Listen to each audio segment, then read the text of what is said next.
Go on the big win streak. What was going through the team? What was going through your guys' heads as you were winning all those games?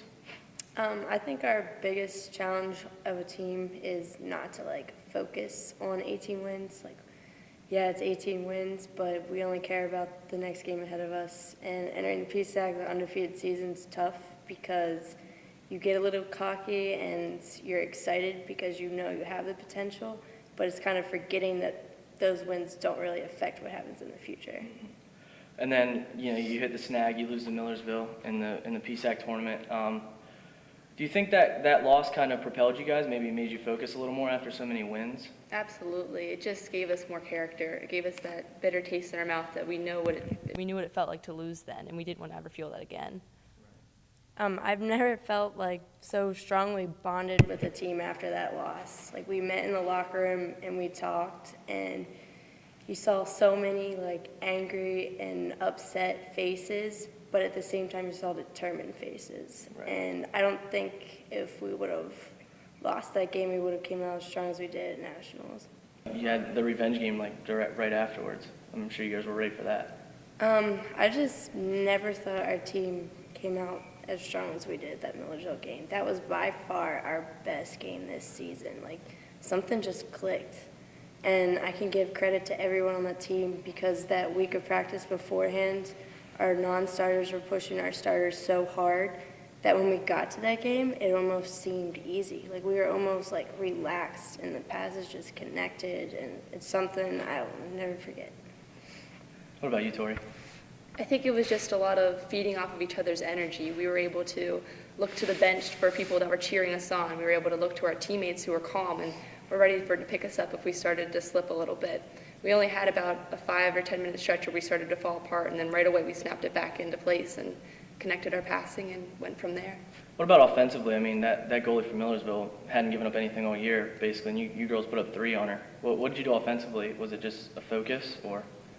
I think it was a lot of focusing and a lot of strategy. We knew where her weaknesses were, and we knew what we needed to do to get around her. And it was just persistence.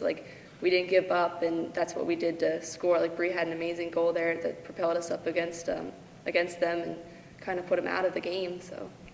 And then going into the national championship, did you girls know that there had only been one other national championship in SU history and that there were no NCAA tournament wins? You already knew that? Tori actually gave a phenomenal speech before that national championship game, and she talked about all the players before us, all the alumni that have gotten us that far, and it doesn't come from one season. It comes from so many years of building up a program.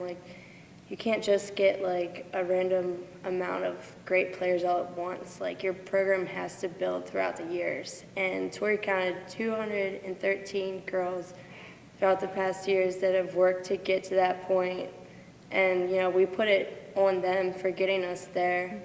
Mm-hmm. We had some great assistant coaches this year, Amanda Strauss and Christina Taylor, that I credit our 9 seniors' leadership based off of what they have taught us. And it just slowly builds to where we got this year. Tori, for you, what have the seniors meant to you? They mean everything. I'm going to get teary-eyed just talking about them, but it all started in the spring whenever they started to meet with Coach, and they worked out their own personal differences and just put all their effort into the one common goal. And looking at them, I'm trying to figure out how my class, we're going to be able to do it, but it's going to be so hard to fill their shoes. And they just set the bar so high that we have big shoes to fill for next year. And they set such a great standard for ship hockey for the future teams. Now go through the championship game leading up to it. What was your mindset going into Sunday? Our mindset was we weren't coming home without that national championship. I don't think any of us could handle another. It's like a depression. You sink into something. It hurts so bad. I can't even tell you a spot that it hurts, but it's the worst feeling ever. And we knew that we were not going through that again. And we dug deep and we got it. And so you come out, and right off the bat, within 10 minutes, you guys score a goal. What's going on as a mindset right there? For offensive goals, we always meet before the game, and usually the number one goal we have is to score or get a corner in the first 5 minutes just to set the tone for the game. And Lucy's pass off that corner to Bender was just a textbook goal. And that kind of showed us, like, we can win this. We can do it. So it gave us the mindset for the rest of the game. And then you go, over half, 50 minutes or so, no goals given up. You were quoted saying you had many heart attacks in the game. And then they score with 3 minutes left. As a defender, what's going through your mind there? It's tough, especially as one of the leaders on the field, but I don't want to say my heart sunk, but it definitely sunk because you're clenching on to the last 3 minutes, and they put a lot of pressure on us throughout that game, and it just felt like a warfare out there. And to get to the last 3 minutes and then sink a goal in, a goal that you didn't even think was going to go in, it sucked. I don't know how else to say it. But our mindset had to be, it's back to 0-0. You couldn't think, oh, we scored, now they just sort of scored. Like, it's clean slate. And I knew if we could get them into overtime, our passing game in overtime is great. So that's what we had to do. And then they kept the pressure on you, end of the game, into overtime, and you get the penalty corner that leads to the penalty stroke. Before the shot, what are you thinking before Bree takes that shot? I know I was on the sideline at that point, and we all got together and we hunkered down on the ground because we could see better there. And we just kept repeating, we love each other no matter what. We love each other no matter what. And that was, we knew Bree could do it, but we understood the consequences if she didn't, and we knew that we would support her no matter what. And I think that's what the difference of ship hockey is this year, is that it's not just one person out there. It's that we're a team and we have to pull together in moments like that. And she pulled through with that great stroke, and we didn't have to worry about what would happen otherwise. And then you score. You guys go out on the field and are celebrating. What's the emotion of that? And the game winner, knowing you just won an NCAA tournament. I honestly kind of blacked out during that. I watched the film, I sprinted over to Bree, and our promise before the game was, obviously, we didn't want to jinx ourselves, but if we won, we were going to meet by our goalie, because our goalie cannot run that fast, and we were all going to run, not that you can't because of all the pads.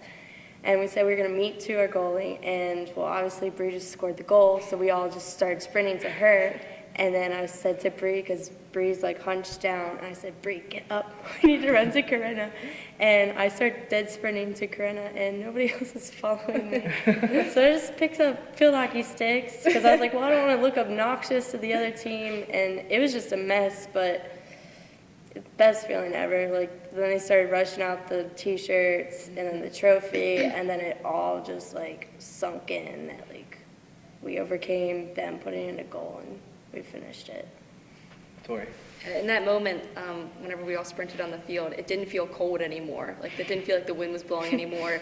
And it was just a blur of T-shirts and hats and a trophy that was getting thrusted upon us, and then picking Bree up off the ground because she was exhausted and running to Corinna. It was chaotic, but it was so happy.